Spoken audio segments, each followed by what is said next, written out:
Next topic हमारा जो आता है that is the floral formula और फ्लोरल सिंबल्स। लास्ट टॉपिक, इसको थोड़ा ध्यान से पढ़ना, समझने का ये सारा। हमने ये सारी टर्म्स पीछे जितना भी चैप्टर हुआ है उसमें सारी पढ़ ली है। एक बार ये हम इनको रिवाइज करें। बी आर, ये क्योंकि हम सिंबल्स पढ़ रहे हैं, फ्लोरल फार्मूला के अंदर हम सिंबल्स, लेटर्स, नंबर सब यूज़ करने वाले हैं, तो थोड़ा इसको ध्यान से देखें। अगर वर्ड बी आर है फार्मूला के अंदर या सिंबल के अंदर बी आर है, तो इसका मीन्स है, मतलब है जो फ्लावर है वो ब्रैक्टिएट फ्लावर है। ब्रैक्टिएट के बारे में मैंने आपको बताया था, जिस फ्लावर के अंदर ब्रैक्ट होती है, नीचे जो स्मॉल आउटग्रोथ होती है लीफ लाइक, उसको हम बोलते हैं ब्रैक्ट। तो जिस भी फ्लावर के नीचे प्रेजेंट होगी ब्रैक्टिएट, और अगर नहीं होगी तो ई ब्रैक्टिएट। उसके बाद ये सिंबल आपको दिख रहा है प्लस करके ऐसे सर्कल लगा रखा है, it is the sign of actinomorphic symmetry. पीछे मैंने आपको फ्लावर की सिमिट्री पढ़ाई थी, एक्टिनोमॉर्फिक यानी कि रेडियल सिमिट्री। अगर ये डिवाइड का साइन जैसा लग रहा है ना यहाँ पे, अगर ये साइन है तो zygomorphic, it means bilateral symmetry. ये थोड़ा सा ध्यान रखना आप यहाँ पर, चाहे इनको लिख लें। It is the radial symmetry, symbol of radial symmetry, and it is the symbol of bilateral symmetry. Okay, and जो ये वाला साइन बना हुआ है, it is the sign for bisexual flower. Bisexual भी पीछे मैंने बताया आपको, जिस भी फ्लावर के अंदर मेल और फीमेल रिप्रोडक्टिव ऑर्गन दोनों प्रेजेंट होंगे, ऐसे फ्लावर को बाइसेक्सुअल फ्लावर बोलते हैं। इसके बाद अगर ये साइन है, एरो ऊपर की तरफ है, तो यूनिसेक्सुअल। यूनिसेक्सुअल में वो मेल फ्लावर को बता रहा है। देन अगर ये वाला साइन है, इसमें आप बताएंगे it is the unisexual female. अगर ये नीचे है एरो का साइन, तो इट इज़ यूनिसेक्सुअल। अगर के वर्ड यूज हो रहा है, तो के it is for calyx, and C word use हो रहा है, it is for corolla. Calyx क्या था? ग्रुप ऑफ सेपल्स, इसमें सेपल्स थे, और कोरोला में क्या था? Group of petals. Okay, P word हम यूज़ करेंगे पेरियंथ। पेरियंथ क्या था? जिसमें sepals and petals are fused होती हैं। A androecium, G gynoecium. Androecium male part होता है, गाइनोशियम फीमेल पार्ट होता है। ठीक है, gynoecium female part, that is carpel, और एंड्रोशियम में स्टेमन। अगर जी वर्ड लिखा हुआ है, कैपिटल जी, और उसके नीचे अंडरलाइन किया हुआ है ऐसे, ठीक है, ये जी वर्ड ये गाइनोशियम को रिप्रेजेंट कर रहा है, पर नीचे लाइन लगी हुई है ऐसे, तो ये सिंबल आपको बताएगा सुपीरियर ओवरी के बारे में। सुपीरियर ओवरी, ठीक है। सुपीरियर ओवरी कौन सी थी? जो हाइपोगाइनस फ्लावर में थी सुपीरियर ओवरी, जिसमें बाकी जो दूसरे पार्ट हैं फ्लावर के, जैसे सेपल्स, पेटल्स, स्टेमन, ये सारे ओवरी के नीचे से डेवलप कर रहे थे, तो ऐसी ओवरी को सुपीरियर ओवरी बोलते हैं। अब जी यहाँ तो नीचे था, अब जी के ऊपर अगर लाइन आ जाती है तो it is for the inferior ovary, ठीक है, जो एपिगाइनस फ्लावर था, जिसमें ओवरी के ऊपर से सभी पार्ट्स डेवलप कर रहे थे। अगर जी के बीच में ये साइन आ जाता है, ये लाइन आ जाती है, तो इट इज़ हाफ सुपीरियर या फिर हाफ इन्फीरियर, इसको हम पेरिगाइनस फ्लावर बोलेंगे, ठीक है। फिर अब ये लिखा हुआ है सी ए, सी वर्ड यहाँ पे था हमारा, सी मतलब कोरोला, ए मतलब एंड्रोशियम। अब सी ए के ऊपर ये ऐसे अटैचमेंट दिखा रखी है कि जो सी है, सी मतलब कोरोला, नॉट कैलिक्स, के फॉर कैलिक्स, ठीक है, सी फॉर कोरोला। तो सी यहाँ पर कोरोला है, यानी कि पेटल्स।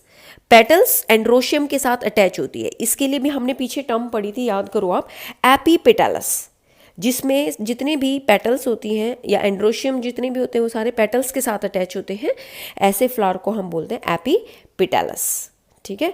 देन इसके बाद पी वर्ड यहाँ पर क्या है? पी फॉर पेरियंथ, जिसमें सेपल्स पेटल्स फ्यूज्ड होती हैं, दे आर नॉट डिस्टिंक्ट। जब वो एंड्रोशियम के साथ अटैच है या एंड्रोशियम पेरियंथ के साथ अटैच है, ये ऊपर अटैचमेंट का साइन है, it is for epiphyllous. Epiphyllous word बोलेंगे। तो let's start our floral formula, how to make. तो सबसे पहले मैं यहाँ पर आपको जो हम 3 फैमिलीज़ करने वाले हैं, 3 अलग अलग प्लांट्स हैं, उनको जो हमारे सिलेबस में है, उन प्लांट्स को हमने 3 अलग अलग फैमिलीज़ में डिवाइड किया है। अभी हम बताएंगे प्लांट्स के साथ कौन कौन से प्लांट्स हैं जो इस फैमिली के अंदर रखे गए हैं, या कौन से प्लांट्स इसमें रखे गए हैं, कौन से इसमें रखे गए हैं। तो हमारे पास 3 फैमिलीज़ हैं जो हमारे सिलेबस में है। सबसे पहले हमारे पास आती है फेबिएसी फैमिली, ठीक है। अभी इन सिम्बल्स को नहीं भूलना है, ये सिंबल अभी हम यूज़ करने वाले हैं इनके अंदर, ठीक है। तो ये जो हमारे पास यहाँ है 3 फैमिली है, फेबिएसी, सोलेनेसी, लिलिएसी, ठीक है। फैबिएसी फैमिली जो होती है इसके अंदर आप सारे के सारे जो ये हमारे लेग्यूम्स होते हैं आप इनके बारे में पढ़ेंगे, ठीक है। तो जैसे सोयाबीन, ग्राम, पल्सेस होती हैं, तो ये सारी चीज़ें इसके अंदर आएंगी, ठीक है, फैबिएसी फैमिली के अंदर। और सोलेनेसी फैमिली के अंदर आता है बेसिकली, आप इसको याद रखना, पोटैटो से। बाकी पोटैटो के अलावा टमाटो, चिली, ये सारी चीज़ें भी इसके अंदर, टोबैको, ब्रिंजल, ये सारे आ जाएंगे सोलेनेसी फैमिली में। ये आपको डिस्क्रिप्शन सारा एनसीईआरटी में मिल जाएगा। लिलिएसी फैमिली के अंदर वही लिली वर्ड आ गया है, लिली फैमिली से बिलोंग करता है ये।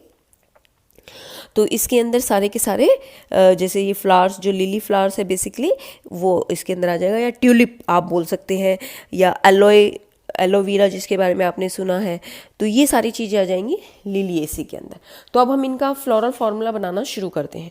तो सबसे पहले हम करते हैं फैबिएसी फैमिली की बात।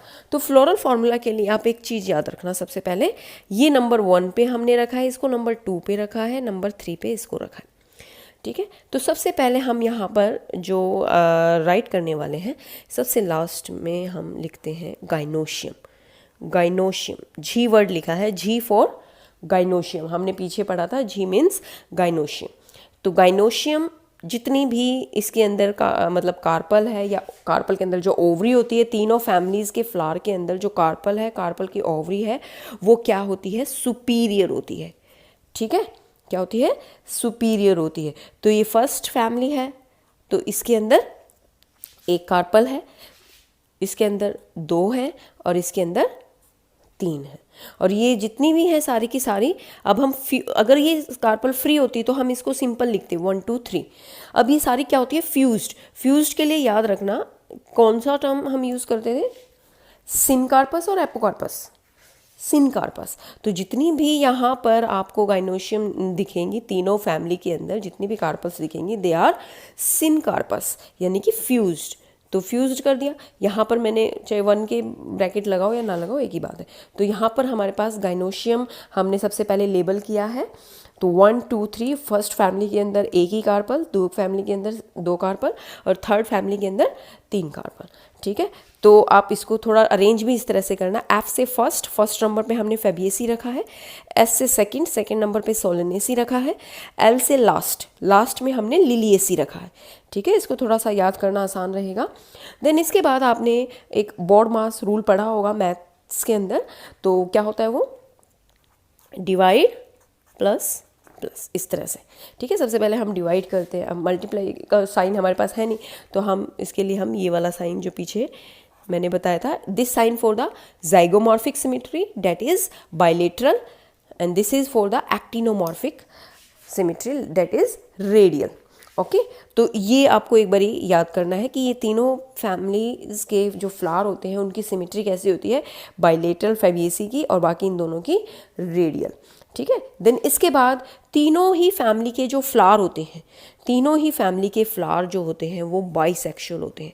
तो बाइसेक्सुअल का सिंबल हम बना देंगे इस तरह से, ठीक है। ये ऊपर वाला मेल को रिप्रेजेंट कर रहा है, नीचे वाला फीमेल को, ठीक है। तो ये हो गया हमारा बाइसेक्सुअल फ्लावर। इसके बाद अब हम जो लिखने वाले हैं डेट इज़, ये याद रखना, पहला के कैलिक्स, क्योंकि सबसे बाहर फ्लावर में क्या होते हैं, कैलिक्स, फिर सी कोरोला, फिर एंड्रोशियम, एंड देन गाइनोशियम। तो इसको थोड़ा अगर याद भी करना है, के ही वर्ड पहले कैसे आएगा, काली चरण आ गया, इस तरह से इसको आप फनी फॉर्म में थोड़ा याद कर सकते हैं, सीक्वेंस आपको याद रहेगा। तो के यहाँ पर जो है, के फॉर द, यहाँ कैलिक्स के लिए यूज़ किया गया था, क्योंकि दोनों में कैलिक्स कोरोला में सी वर्ड यूज़ हो रहा है, लेकिन इन दोनों को डिफ्रेंशिएट करने के लिए कैलिक्स को हमने के से रिप्रेजेंट कर लिया और कोरोला को हमने सी से रिप्रेजेंट कर लिया। अब यहाँ पर जो नेक्स्ट फॉर्मूला है हमारे पास, इसमें भी हम क्या करेंगे, के सी ए जी। अभी हमें बताने इसमें कितने कैलिक्स हैं, कितने कोरोला, कितने एंड्रोशियम, अभी हम इनका नंबर डालने वाले हैं, ठीक है। तो अभी अरेंजमेंट आपको इस तरह से थोड़ा याद करना है। इसके बाद इसमें है अब के और सी, यानी कि कैलिक्स और कोरोला जिसमें फ्यूज्ड होते हैं उसको हम क्या बोलते हैं, पेरियंथ, ठीक है। पेरियंथ है, और यहाँ पर एंड्रोशियम, ठीक है। इन दोनों को मिलाकर के पी लिख दिया हमने, इन दोनों को मिलाकर के पी लिख दिया, और एंड्रोशियम हमने यहाँ लिख दिया। तो यहाँ पर थोड़ा सा और चेंज करना है आपको। जो यहाँ पर सिचुएशन है, इट इज़ द एपीपेटलस, यानी कि पेटल्स के साथ एंड्रोशियम अटैच है, और यहाँ पर एपीफाइलस, ठीक है, डेट इज जो पेरियंथ है उसके साथ एंड्रोशियम अटैच है। तो ये हो गया हमारा अभी ऑलमोस्ट फॉर्मूला तैयार। अभी बस हमें नंबर डालने हैं। नंबर के लिए मैं नीचे से स्टार्ट करूँगी। तो नीचे से स्टार्ट करने के लिए सबसे पहले हम जो, क्योंकि ये 3 नंबर हमने दिया है, तो हम क्या करेंगे, क्योंकि यहाँ पर P जो है किसको रिप्रेजेंट कर रहा है, कैलिक्स एंड कोरोला, तो इसमें 3 कैलिक्स है एंड 3 कोरोला है। ठीक है, तो कैलिक्स और कोरोला फ्यूज्ड है, तो हम क्या कर देंगे, फ्यूज्ड के लिए ब्रैकेट लगा देते। जैसे हमने फ्यूज्ड के लिए क्या किया हुआ है, ब्रैकेट लगाया हुआ है यहाँ पे। अब इसके बाद एंड्रोशियम, इसके अंदर जो एंड्रोशियम होते हैं वो 3 और 3 के उसमें अरेंज होते हैं, लेकिन ये फ्यूज नहीं होते, ये फ्री होते हैं। तो याद रखना 3 नंबर है ये, तो इसमें हमने सारा 3 कर दिया। ओके, तो 3 से आप समझ जाना 3 कैलिक्स 3 कोरोला। एंड्रोशियम में 3 + 3 यानी कि फ्री है। देन इसके बाद आते हैं हम इस पे, सेकेंड फैमिली है जो हमारी, इसके अंदर आप एक फॉर्मूला याद रखना। फॉर्मूला क्या, ये वर्ड याद रखना, 5 5 5 फ्यूज्ड फ्यूज्ड। अब इनको हम कैसे अरेंज करेंगे, देखो 5 5 5 फ्यूज्ड फ्यूज्ड। ओके, सिंपल था ना ये, 5 5 5 फ्यूज्ड फ्यूज्ड। तो इसके लिए हम एक ये लाइन याद रखें, सेकेंड सोलिनेसी फैमिली का फॉर्मूला अगर हमें याद करना है तो। देन थर्ड हमारे पास आता है फेबिएसी। इसके लिए हमें क्या करना है, इसके लिए थोड़ा सा बस आपको याद करने की ज़रूरत है। जो नीचे हमने 5 लिया है, ये एज इट इज़ 5 हम ऊपर लिख देंगे। ठीक है, ये वाला 5 एज इट इज़ ऊपर लिख देंगे, और ये वाला 5 इसको हम थोड़ा तोड़ के लिखेंगे। किस तरह से, आप इसको लिख सकते हैं 1 + 2 + 2, ठीक है, या 2 + 1 + 2 भी लिख सकते हैं, कोई वो वाली बात नहीं है इसमें। और एक 2 के ऊपर आप लगा देंगे फ्यूज्ड। ठीक है, तो एक 2 जो होता है वो फ्यूज्ड होता है। अभी मैं आपको डायग्रामेटिकली भी बताऊंगी ये सारे फ्लोरल फार्मूला, तो अभी कुछ डरने की ज़रूरत नहीं है। तो अभी सिर्फ हम फार्मूला याद कर रहे हैं, फिर इन फार्मूला को हम कैसे डायग्राम के अंदर अप्लाई करेंगे। अब जो एंड्रोशियम है, ठीक है, एंड्रोशियम में क्या होता है, एंड्रोशियम में ये 5 2 2 को इकट्ठा करो, कितना आ गया 9, और ये 1 रह गया 1। तो 5 और 2 इसमें जो थे ब्रैकेट में थे, तो हमने 9 के आगे क्या लगा दी, ब्रैकेट। तो इसमें एंड्रोशियम कितने थे टोटल, 10, जिसमें से 9 फ्यूज्ड है और 1 फ्री है। ठीक है, तो ये आपका हो गया हमारा फॉर्मूला याद करने का तरीका। नेक्स्ट वीडियो में अब हम डायग्राम के थ्रू करेंगे इसको। ओके।